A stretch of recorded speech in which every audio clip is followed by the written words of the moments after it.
ओम सद्गुरुदेव भगवान की जय। ध्यान मूलम गुरुमूर्ति पूजा मूलम गुरुपदम मंत्र मूलम गुरुवाक्यम गुरु कृपा अखंड मंडलाकारम व्याप्तेन चराचरं तत्पदं दर्शितं येन तस्मै श्री गुरुवे नमः। बोलिए सद्गुरुदेव भगवान की जय। आज का बड़ा सुंदर प्रसंग है, शंकर कब बनते हैं शिव, जाने गूढ़ रहस्य। बड़ा सुंदर गूढ़ रहस्य। किसी ने प्रश्न कर दिया कि शंकर कब शिव बनते हैं। यह प्रश्न किसी जानकार व्यक्ति ने, खोजी ने किया, जो अध्यात्म में रत था, उसने प्रश्न किया। मैं उसके प्रश्न का उत्तर सत्संग के माध्यम से दे रहे हैं कि शंकर कब बनते हैं शिव। तो पहले में समझना पड़ेगा शंकर कौन है। शिव परमात्मा को कहते हैं, परमात्मा की स्थिति को कहते हैं शिव। शंकर कौन है? तो शंकर के लिए गोस्वामी तुलसीदास जी ने रामचरितमानस में शुरू में ही लिख दिया है, भवानी शंकरो बंदे श्रद्धा विश्वास रूपिणो याम व्याम बिना न पश्यन्ति सिद्धा स्वांत स्थित ईश्वरम वंदे बोधमयम नित्यम गुरु शंकर रूपिणम यमाश्रितो ही वक्रोप चंद्रा सर्वत्र बंदते। ये उन्होंने शंकर की परिभाषा दी। शंकर किसे कहते हैं? शंकर कहते हैं किसी व्यक्ति का नाम नहीं। शंकर सदगुरु को कहते हैं और उसकी प्रेममयी वृत्ति को पार्वती कहते हैं। तो श्रद्धा, उसी को श्रद्धा कहते हैं। विश्वास को शंकर कहते हैं। तो श्रद्धा किस पे लगाओ? हृदय स्थित ईश्वर पर। यमासितो वक्रोप वंदे बोध में नित्यम गुरु शंकर रूपम, यानी भवानी शंकरो वंदे श्रद्धा विश्वास रूपम याम व्याम बिना न पश्यन्ति सिद्धा स्वांत स्थित मिश्र। श्रद्धा रूपी पार्वती और विश्वास रूपी शंकर, इन दोनों के बिना हम हृदय स्थित ईश्वर पर श्रद्धा करें और विश्वास अपने गुरु पर करें। कौन सा गुरु? जो वंदे बोध में नित्यम गुरु शंकर रूपम, जो हमें बोध कराता हो। किसके बारे में? हृदय स्थित राम के बारे में ज्ञान कराता हो। तो उस गुरु की विशेषता क्या है? उस गुरु की विशेषता ये है कि यमासितो वक्रोप चंद्रा सर्वत्र बंदते। चंद्रमा कहते हैं मन को। देखा होगा शंकर के मत्थे पे चंद्रमा टेढ़ा द्विज का छपा होता है। तो ये पहचान है कि हर व्यक्ति का टेढ़े चंद्रमा के तरीके टेढ़ा मन है, हर व्यक्ति का। तो उस टेढ़े चंद्रमा रूपी टेढ़े मन को जो सीधा कर दे, वही शंकर स्वरूप सदगुरु कहलाता है। उसी को शंकर स्वरूप सदगुरु कहते हैं। जितने भी हमारे अनादिकाल से वैदिक काल, भक्ति काल और जब से सृष्टि को लोगों ने जाना इस ब्रह्मांड में, तब से शंकर स्वरूप तमाम सदगुरु पैदा होते गए और मरते गए, संसार को अपने ज्ञान से प्रकाशित करते गए, संसार के टेढ़े मनों को सीधा करने का प्रयास करते रहे। तो शंकर किसी विशेष व्यक्ति का नाम नहीं है, वो सदगुरु का नाम है। और जब सदगुरु, जब साधक शंकर कब बनता है? जब वो जब तप करने लगता है, जब वो भजन करने लगता है और अपने अंदर नाम निरूपण नाम यतन से सो प्रकट जिनमोल रतन से, नाम निरूपण नाम के जप से, जब जप एक करता है, कबीर का अचपा जाप करता है, कृष्ण का जप एक करता है, तब वो हृदय स्थित परमात्मा जो ज्योतिर्स्वरूप है, ज्योतिषाम ज्योतिषमसाचा परमुच्यते ज्ञानम ज्ञेयम ज्ञान गम्यम हृदय सर्वस्व विष्ठितम। जब हृदय में स्थित ज्योति स्वरूप, जो जिसको शिवलिंग कहते हैं, जिसको ज्योतिर्लिंग कहते हैं, तो ज्योति स्वरूप परमात्मा को जब जागृत कर लेता अनुभव के द्वारा, तब वो शंकर से क्या हो जाता है? शिव हो जाता है। वो साकार ब्रह्म हो जाता है। शंकर से शिव कौन कौन हुए? श्री कृष्ण हुए। वे शंकर भी थे और शिव भी थे, तत्वदर्शी सदगुरु भी थे, और आत्मा को जागृत कर लिया था, इसलिए इनके अंदर अष्ट सिद्धि, नौनिधि और 6 ईश्वर थे। छोटा बड़ा आकार भी बना लेते थे। सारे दिव्य गुण जो परमात्मा के थे सब जागृत हो गए थे। इन्होंने गीता का उपदेश दिया। श्री राम जी थे, रावण का वध किया, सारी सिद्धियां आ गई थी। ये भी शिव हो गए थे, क्योंकि हृदय स्थित राम को जिसने जागृत कर लिया वही शिव हो गया, वही शिव हो गया। शंकर थे जो आदि गुरु थे, प्रथम महात्मा थे, अनादि महात्मा थे, ऋषि थे, इनको शंकर कहा गया। वो भी तुम पुनि राम राम दिन राति सादर जपो अनंग राति। उनकी पत्नी पार्वती थी, प्रेममयी वृत्ति।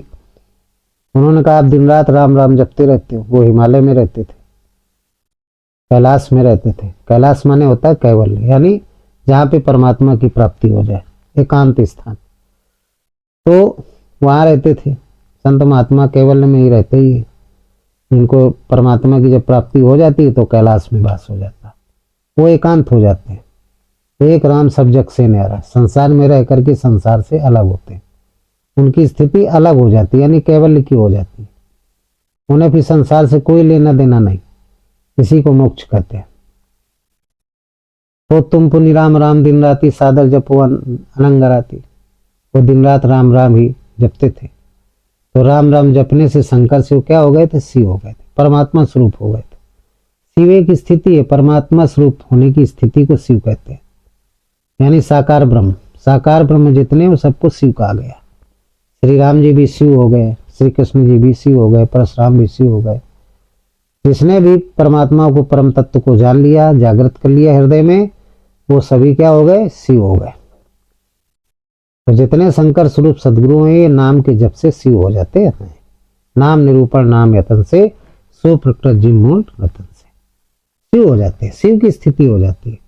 अनुभव के द्वारा परमात्मा को अंतःकरण में जान लेते हैं। सबकर परम प्रकाशित जो ही राम नाद वह सोई, उस राम को जान लेते हैं। और जिसने जिसने भी राम को जान लिया वो सब क्या क्या हो गए? सारे शंकर स्वरूप जितने सदगुरु थे वो सब शिव हो गए थे। इसीलिए शंकर को शिव भी कहा जाता है, क्योंकि शिव कौन है? वो ज्योति स्वरूप परमात्मा जो मंदिरों में रखा हुआ है। उसको जिसने अपने अंतःकरण में जागृत कर लिया, ज्योति स्वरूप है जो, तो फिर वो शंकर से हो गया शिव। शिव की स्थिति में हो गया, सब कुछ कर सकता है। अष्ट सिद्धि, नौनिधि और 6 ईश्वर सब आ जाते हैं। हनुमान जी ने जागृत किया था, इनको भी शिव का अवतार कहते हैं। नहीं कहते हैं? शिव के अवतार थे बजरंगी, शंकर के अवतार थे, शंकर से शिव हो गए थे। ये विधि है। कोई भी व्यक्ति संसार का शंकर बन सकता है, शंकर से शिव भी बन सकता है। भगवान के नाम के जप से, अपने कर्मों से, अच्छे कर्म करने से, नाम का जप करने से वो शंकर बनेगा। और फिर जब और उसकी साधना चरम स्थिति पे पहुंचेगी तो क्या हो जाएगा? शिव हो जाएगा। परमात्मा को कोई नाम और रूप नहीं है, नाम और रूप से अनिर्वचनीय है। अकथना में गोस्वामी जी ने लिखा है रामचरितमानस में, अकथना में नामन रूपा ब्रह्म सुख है अनुभव अनुपा। उसका तो ना कोई नाम है और ना कोई रूप है। जब कोई रूप नहीं तो नाम भी नहीं। अनुभव के द्वारा सबने नाम रखा है अलग अलग।